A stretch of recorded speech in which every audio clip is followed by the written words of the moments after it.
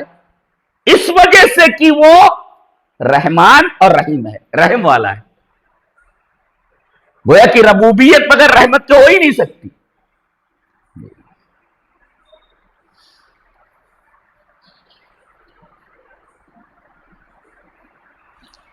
اور یہ بات ذہن نشین کریں کہ قرآن حکیم کا یہ بہت ہی پیارا انداز ہے کہ جہاں بھی کوئی دعویٰ کرتا ہے تو دلیل ضرور موجود ہوتی ہے. اسی وجہ سے وہ ہر بات پر دلیل کا مطالبہ کرتا ہے. ہاتھو برہانکم, دلیل لاؤ. اگر تم کوئی بات کہہ رہے ہو تو دلیل لاؤ. کیوں؟ ان کنتم صادقین, اگر تم سچے ہو, یعنی اگر تم صداقت کے موقف پر ہو تو اس موقف پر برہان لاؤ, دلیل لاؤ. اور اس میں اشارہ ہے کہ کوئی بھی بات شریعت کے نام پر اگر کہی جائے تو جب تک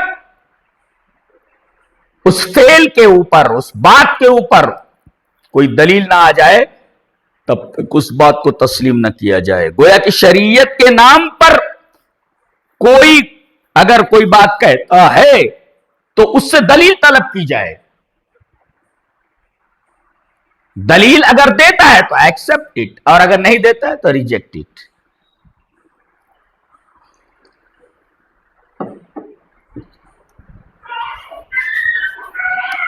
اور یہاں ایک نقطہ اور یاد رکھیں کہ یہ تینوں آیتیں الحمدللہ رب العالمین, الرحمن الرحیم اور مالک یوم الدین, یہ آپس میں ایک دوسرے سے مربوط ہیں.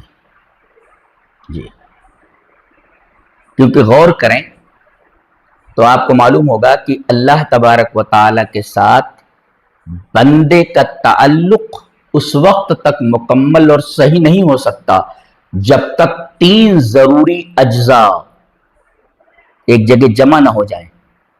تین چیزیں جب جمع ہوں گی تب بندے کا تعلق اللہ تبارک و تعالی سے مکمل اور صحیح ہوگا. بھئی اللہ تبارک و تعالی سے بندے کا تعلق استوار ہونا چاہیے, بندے کا تعلق اللہ سے. لیکن بندے کا یہ تعلق اللہ تبارک و تعالی سے اس وقت تک مکمل اور صحیح نہیں ہو سکتا جب تک کہ تین ضروری اجزاء ایک ساتھ نہ جمع ہوں, اور تینوں ایک ساتھ ہونا چاہیے. نمبر ایک, الخوف, الرجاء, المحبہ. یعنی ایک تو ڈر اور دوسرے امید اور تیسرے محبت. بلکہ یوں کہو کہ محبت, امید, خوف, اور یہ تینوں چیزیں مل کر کے ایمان بنتی ہیں. ایمان کے اندر یہ تین اجزاء ہونے چاہیے. اب الحمدللہ رب العالمین میں محبت,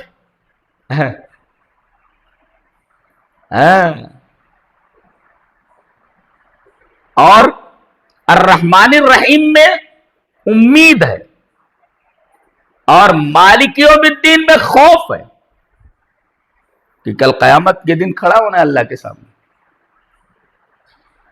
گویا کہ مالک یوم الدین جو تیسری آیت ہے اس کے اندر خوف ہے، اور الرحمن الرحیم کے اندر اس آیت میں امید ہے کہ اللہ تبارک و تعالی ہمیں معاف کر دے گا، ہمارے گناہ بخش دے گا. اور الحمدللہ رب العالمین کے اندر محبت ہے. تو گویا کہ یہ تین ضروری اجزاء جب ایک ساتھ جمع ہوں تو بندے کا تعلق اللہ تبارک و تعالیٰ سے استوار ہوتا ہے. کیا؟ اللہ سے محبت ہونی چاہیے، اللہ تبارک و تعالیٰ کا خوف بندے کے دل میں ہونا چاہیے، اور اللہ تبارک و تعالیٰ سے امید بندے کی برابر رہنی چاہیے. اللہ تبارک و تعالیٰ کی رحمت سے کبھی مایوس نہیں ہونا چاہیے. تو یہ تین چیزیں ایسی ہیں اور تین ضروری اجزاء ایسے ہیں جو بندے کا تعلق رب سے استوار کرتے ہیں: محبت، رجا یعنی امید، تیسرے خوف. اور انہی اجزاء میں افراط اور تفریط کی وجہ سے قومیں گمراہ ہوئی ہیں. جی مثلا دیکھیں آپ عیسائیوں کو، یہ عموماً اللہ تبارک و تعالی کے ساتھ تعلق میں صرف اور صرف محبت کو ضروری قرار دیتے ہیں. بس صرف محبت کی جائے، بس خوف نہیں. جی یہ صرف محبت ہی کو ضروری قرار دیتے ہیں. تو اب یہ ایک غلط راستے پر چلے گئے کہ تین ضروری اجزاء ہونے چاہیے، ایک ساتھ مجتمع ہونا چاہیے. یہ صرف محبت کو ضروری قرار دیتے ہیں.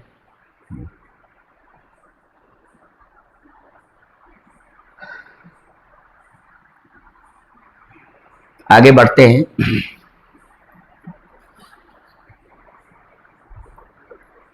کہ اب الرحمن کے بعد دوسری صفت الرحیم لائی گئی، الرحمن الرحیم. الرحمن کے بارے میں آپ ذہن نشین کر لیں، شاید اس سے پہلے میں نے ذکر کیا ہوگا کہ یہ ایسی صفت ہے اللہ تبارک و تعالیٰ کی جو کسی دوسری صفت کے اندر آتی ہی نہیں ہے، جو کسی دوسری صفت کے ساتھ نہیں آتی سوائے الرحیم کے.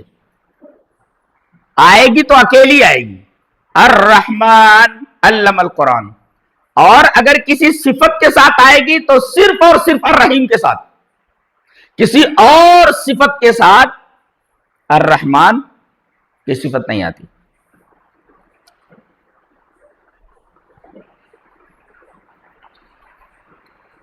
یہ دو صفتیں لانے کی کیا ضرورت تھی؟ اللہ تبارک و تعالیٰ نے اپنی ان دو صفتوں کو ایک ساتھ یہاں کیوں ذکر فرمایا؟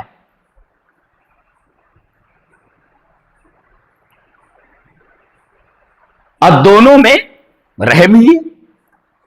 الرحمن کے اندر بھی رحم ہے اور الرحیم کے اندر بھی رحم موجود ہے. اور ان دونوں صفتوں کو ذکر کر کے اللہ تبارک و تعالی نے گنہگاروں کو یہ بشرا، یہ خوشخبری عطا فرمائی ہے کہ لا سبیل الی الیاس من رحمت اللہ مہما کثرت الذنوب والمعائب، کہ اللہ تبارک و تعالیٰ کی رحمت سے مایوسی کی کوئی گنجائش نہیں، چاہے گناہ اور عیوب کتنے ہی زیادہ کیوں نہ ہوں.